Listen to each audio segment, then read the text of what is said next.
दोस्तों, Khan man of the match. ऐसा सबक सिखाया कि रातों रात सारे वापस। नई पार्टियां बनाने वाले खाली हाथ बैठ रह गए। सब कुछ खान के प्लान का हिस्सा निकला।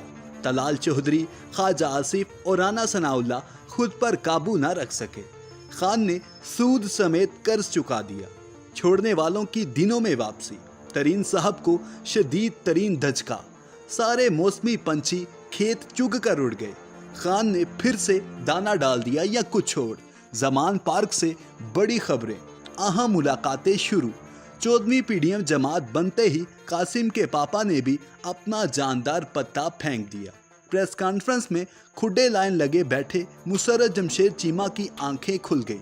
परवेज खटक, असद उमर और कासिम सूरी तो सबको मामू बना गए। सरदार तनवीर इलियास के लिए दरवाजे खुलेंगे या नहीं, मुनहरिफ अरकान ने क्यों दोबारा पीटीआई का रुख कर लिया, वापसी के लिए बैकडोर किसने किससे राब्ता किया, बुशरा बीबी क्यों खान की मुखालिफत कर रही हैं और शाह महमूद कुरैशी के पास पीटीआई के कौन कौन से अहम तरीन इख्तियारात आ चुके हैं। इन तमाम सवालों के जवाब लेने के लिए आज की इस वीडियो को आखिर तक ज़रूर देखें। कमेंट बॉक्स में अपनी राय का इजहार ज़रूर करें और वीडियो को आगे शेयर करना मत भूलें। वीडियो की तफसील में जाने से कबल गुजारिश है कि चैनल को सब्सक्राइब कर लें ताकि हर आने वाली नई वीडियो का नोटिफिकेशन आप तक पहुंचता रहे। दोस्तों, एक मशहूर ज़माना कहावत है कि जो घर से कहीं भूखा जाता है तो अगले घर से भी भूखा ही रहता है। यही हाल पीटीआई छोड़ने वाले लोगों का हुआ, जिन्होंने बहादुर बनकर ये ऐलान कर दिया कि आइंदा वो सियासत नहीं करेंगे, लेकिन साथ ही बैकडोर पीटीआई और कुछ ने तरीन ग्रुप से राब्ते शुरू कर दिए। खान पीडीएम की चलाई हुई ये गेम समझ चुका था, लेकिन उसने वक्त देकर एक बार फिर से सबको नंगा कर दिया। एक जानिब से पीटीआई की लीडरशिप तब्दील होने की इतलात हैं और दूसरी ही जानिब जमात छोड़कर जाने वालों के राब्ते भी तेज हो गए हैं। यकीनी तौर पर यह खबर आपके मानने में नहीं आ रही होगी, लेकिन ठीक 2 मिनट वीडियो देखने के बाद आपको इस बात का यकीन आ जाएगा कि हकीकी तौर पर ऐसा होने वाला है। दोस्तों, तरीन ग्रुप अपने पांव पर खड़ा होने से पहले ही लड़खड़ाने लगा है। पार्टी का ऐलान तो हो चुका है, लेकिन साथ ही इस्लामाबाद से इस्तीफे आने लगे हैं। नवाज शरीफ के वापस आने का ऐलान हो चुका है। चीफ जस्टिस के घर से गिरफ्तारियां शुरू हो चुकी हैं। इलेक्शन केस में जजेस फैसला दिए बगैर उठ खड़े हुए हैं। शहबाज हुकूमत बुरी तरह शिकंजे में है। जरदारी साहब ने भी किनारा कशी का ऐलान कर दिया है।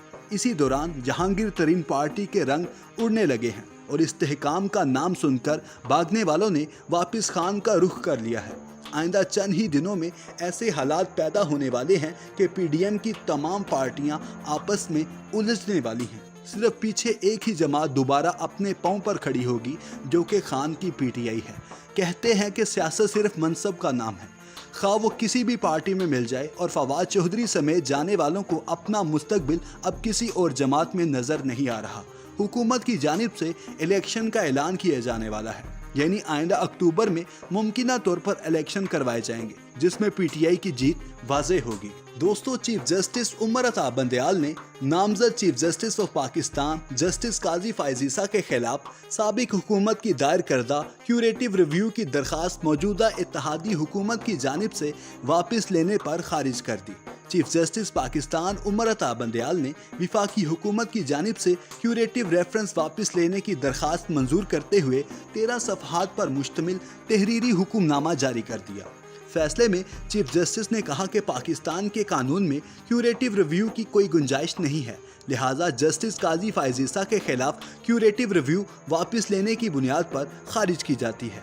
हुक्मनामे में कहा गया कि विफाकी हुकूमत की दरखास्त मंजूर की जाती है। क्यूरेटिव रिव्यू की दरखास्तें बज़ाहिर काबिल समात भी नहीं। बेंच के किसी रुकन ने या किसी और जज ने नजरसानी फैसले को दोबारा काबिल गौर नहीं समझा। सुप्रीम कोर्ट ने फैसले में कहा कि किसी जज ने बुनियादी हुकूक या अवामी मफाद पर फैसले को कालादम करार देने का नहीं कहा।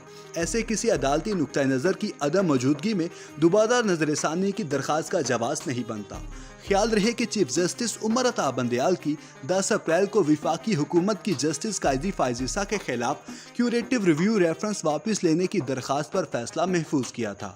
दोस्तों, सुप्रीम कोर्ट में जस्टिस काजी फाइज ईसा के खिलाफ क्यूरेटिव रिव्यू वापस लेने की दरखास्त पर समाअत चीफ जस्टिस उमर अता बंदयाल के चैम्बर में हुई थी, जहां attorney general Mansoor Usman Awan, additional attorney general Aamir Rehman और advocate on record Anees Mohammad पेश हुए थे। अदालत ने अटॉर्नी जनरल के दलाइल सुनने के बाद रेफरेंस वापस लेने की दरखास्त पर फैसला महफूज करते हुए कहा था कि तहरीरी हुक्मनामा भी बाद में जारी किया जाएगा। याद रहे कि जस्टिस काजी फाइज ईसा के खिलाफ सदारती रेफरेंस पर नजरसानी दरखास्तें 26 अप्रैल 2021 को खारिज हो गई थी, लेकिन पीटीआई ने मज़कूरा दरखास्तें खारिज होने के खिलाफ क्यूरेटिव रिव्यू दायर किया था। ताहम मौजूदा हुकूमत ने विफाकी काबीना से मंजूरी के बाद क्यूरेटिव रिव्यू वापस लेने की दरखास्त दायर की थी। पीटीआई के साबिक हुकूमत ने सुप्रीम कोर्ट के सामने इस्तदा की थी कि जस्टिस काजी फाइज ईसा नजरसानी केस में उसके 26 अप्रैल 2021 के अक्सरियती फैसले को साफ और सरी तौर पर गैर मुनसिफाना, मफाद आमा और अवामी भलाई के खिलाफ होने की वजह से मैदान में नहीं छोड़ा जाना चाहिए। 6 अप्रैल 2021 को अदालत उज़्मा ने 6-4 की अक्सरियत से 19 जून 2022 के अपने इस अक्सरियती फैसले को कालअदम करार दे दिया था, जिसमें अदालत ने टैक्स हुकाम को जस्टिस काजी फाइज ईसा की अहलिया और बच्चों के नाम पर 3 गैर मुल्की जायदादों की तहकीकात का हुक्म दिया था।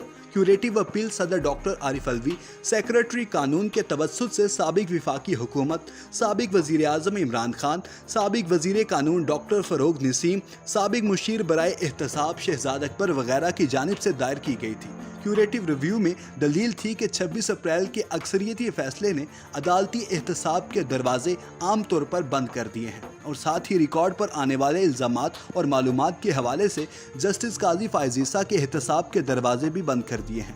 अप्रैल में कहा गया था कि अक्सरियती फैसले ने अदालती एहतसाब के म्यार को भी कमज़ोर कर दिया था, बल्कि आला अदालतों के जजों को अदालती आज़ादी के नज़रिए के पीछे छुपने के लिए डाल फराहम की गई है ताकि अदालती एहतसाब से बच सके। अपील के मुताबिक अक्सरियती फैसला इस बात पर जोर देने में भी नाकाम रहा कि हुकाम, जजों, काजियों और सरकारी मुलाजमीन का फ़र्ज है कि वो अपने मालियात और असासों की वजाहत करे, जिसकी इब्तदा हमारे मजहब और शानदार विरसे की मरहून मिन्नत है। अपील में जोर दिया गया था कि सरकारी मुलाजमीन, अहलकारों, जजों, काजियों वगैरह के करीबी रिश्तेदारों जैसे उनकी शरीके हयात और ज़ेर कफालत बच्चों के माली मामलात की भी वजाहत ज़रूरी है। अक्सरियती फैसला इस बात पर जोर देने में भी नाकाम रहा कि हुकाम, जजों, काजियों और सरकारी मुलाजमीन का फ़र्ज है कि वो अपने मालियात और असासों की वजाहत करे, जिसकी इब्तदा हमारे मजहब और शानदार विरसे की मरहून मिन्नत है। अपील में जोर दिया गया था कि सरकारी मुलाजमीन, अहलकारों, जजों, काजियों वगैरह के करीबी रिश्तेदारों जैसे उनकी शरीके हयात और ज़ेर कफालत बच्चों के माली मामलात की भी वजाहत ज़रूरी है।